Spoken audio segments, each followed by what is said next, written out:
മുന്നേ പ്രഗ്നൻസി ടൈമൊക്കെ ഇതുപോലെ തേങ്ങ ഉടക്കുമ്പോൾ ഒരു സൈഡ് ചെറുതും ഒരു സൈഡ് വലുതുമായിട്ട് തേങ്ങ ഉടഞ്ഞു കിട്ടിയാല് എല്ലാരും പറയും ഇനി ജനിക്കാൻ പോകുന്നത് പെൺകുഞ്ഞാട്ടോ. എനിക്കതിൽ വലിയ വിശ്വാസമൊന്നുമില്ല. കാരണം എന്റെ കാര്യത്തിലെല്ലാം അങ്ങനെ ഫ്ലോപ്പ് ആയിട്ടുള്ളൂ. നിങ്ങൾക്ക് അങ്ങനെ വിശ്വാസം ഉണ്ടാ? നിങ്ങൾ അങ്ങനെ കേട്ടിട്ടുണ്ടാ? എന്നിതാ നമുക്ക് കാര്യത്തിലേക്ക് വരാം. ഇന്നിവിടെ വെക്കുന്നത് തേങ്ങാച്ചോറാട്ടോ. അതിന് വേണ്ടിയിട്ടുള്ള തേങ്ങയാണ് ഞാൻ നേരത്തെ ഉടച്ചത്. അത് ചിരകിയെടുത്ത് അതിലേക്ക് വേണ്ടുന്ന വെള്ളം, അതിപ്പോ ആളനുസരിച്ചിട്ടാണല്ലോ ചോറൊക്കെ വെക്കുക. അപ്പൊ ഓരോന്ന് വേവാൻ വേണ്ടിയിട്ടുള്ള അത് അളവൊക്കെ നിങ്ങൾക്ക് അറിയായിരിക്കുമല്ലോ.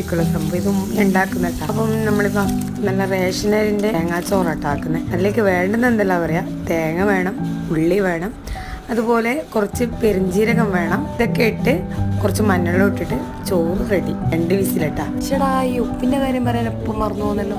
ആവശ്യത്തിന് ഉപ്പ് ഇടണേ. അങ്ങനെതാ നല്ല ബോട്ടിക്കറിയും തേങ്ങാച്ചോറും നല്ല ചൂട് വെള്ളം, മാങ്ങാച്ചാറും കൂടി ഉണ്ടെങ്കിൽ പൊളിക്കുമല്ലേ. നെക്സ്റ്റ് ടൈം സെറ്റാക്കാം.